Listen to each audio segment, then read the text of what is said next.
How we doing today? Good. Well, we worked inside today, typical Thursday practice. We usually put noise on Thursday, which really is a challenge to the communication. Got to keep your poise when you have noise. Got to, still be able to communicate, whether it's hand signals or whatever. And I think the most important thing, from yesterday until the game is really focusing, having the mental energy and intensity to continue to get the mental practice that you need to get reps without having to do it in practice over and over and over. Also, it's important to rest, rehydrate, refuel, eat right, do all the things you can so that we can get our players 100% ready to go out and play this game. I think everybody's excited about the game. I think they're excited about having the opportunity to play in Atlanta. I think they're excited about playing a very good, Duke team. I'm going to say this about Dylan Moses, and then I'm not going to say anything else about it. We love Dylan. He had a great camp. He was a great leader. He was a good signal caller on defense. And, I guess that I'm always the guy that has to make a decision as to whether we practice or we don't practice. If we practice, we got a chance to be good. If we don't practice, I don't see how we can get any execution. So there's risk-reward in everything that you do.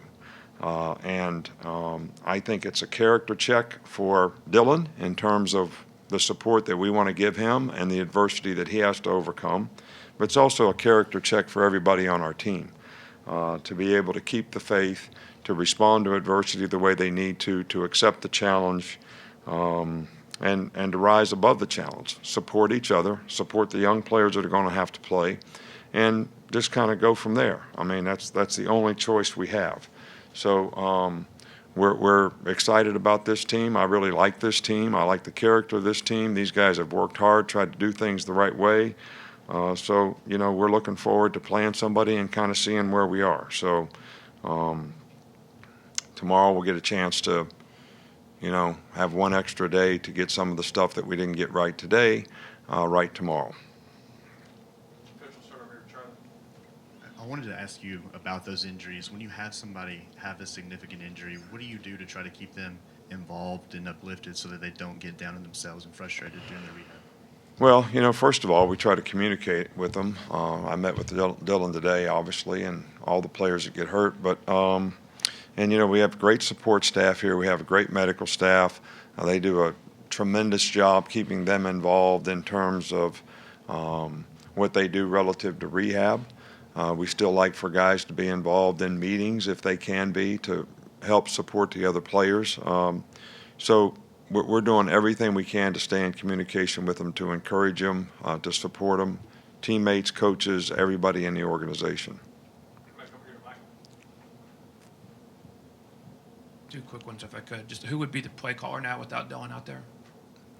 Well, whoever's playing Mike linebacker. I mean, we're going to have two freshmen playing as it is right now, so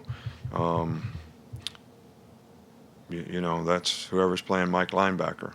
So that's and we got to work with them on it. I mean, they've been calling the defenses, they've been getting the signals with the twos. All right, now they're going to have to move up and be able to get to communication with the ones. And with the defensive line in the spring, you challenged them quite a bit, it sounded like. How have they responded this fall? They've done really good. I mean, I've been pleased with, Raekwon's had a great camp. He's really played well. A couple of the young guys, DJ Dale has done really well. LeBron Ray is doing really well. We have some of these young guys that Justin was doing really well, and he got his foot hurt. So, but I don't think that's a long-term thing. Those guys have done really well. They've responded well. Coach, we'll go back here with Brett in the green. Y'all were really good at generating explosive plays through the pass game last year as that wide receiver group and the quarterback have taken on a new offense. How have you kind of seen that threat develop over preseason camp?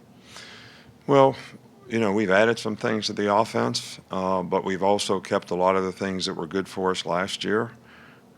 I think when you have the kind of skill guys that we have and the capabilities that we have with the quarterback, I think we need to make explosive plays. I think it's going to be important for our offense. I think it's going to be important for our team. I think it's important for us to have balance on offense as well, and hopefully I've been, fairly well pleased with the offensive line and their development. We'll be able to get that balance. But, the challenge in this particular game is this team does a lot of moving and stunting up front. We're going to need to get a hat on a hat and have great communication and play together as a unit, run or pass.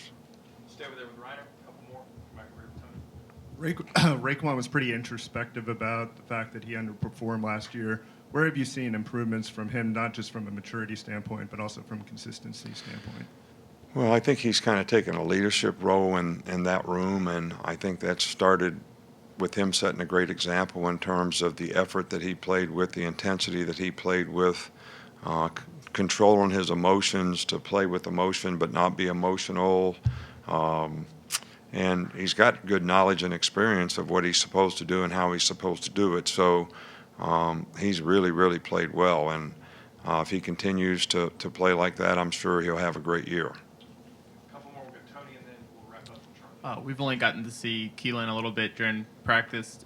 What does he offer to the offense, and what do you like about him at the running back position? Keelan has got juice. He's quick. He's fast.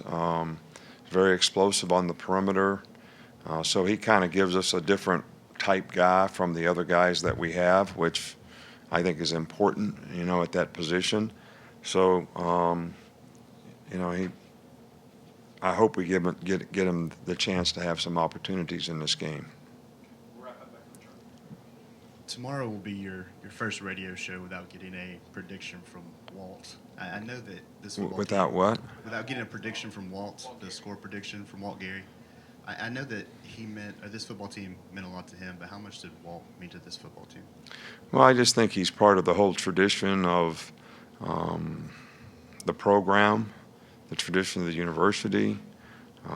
When you have fans, supporters, young people like Walt, who is so enthusiastic, so positive about, I said this before, there's so many days that I walk down the steps on Thursday to go to that radio show, and I got about 10,000 things on my mind, and about 9,000 of them, are things that you're worried about. And when I see him, those things kind of go away, because it kind of puts it in perspective that, his energy, his enthusiasm, how positive he always was, kind of makes you feel like this is not so bad. And I'm going to miss that. I'm going to miss it a lot. I know our players will miss him, because they all, used to talk to him on the way out on Thursdays too. And, probably if we had a Fan of the Year award, he'd certainly get it. Okay, good. All right, thanks.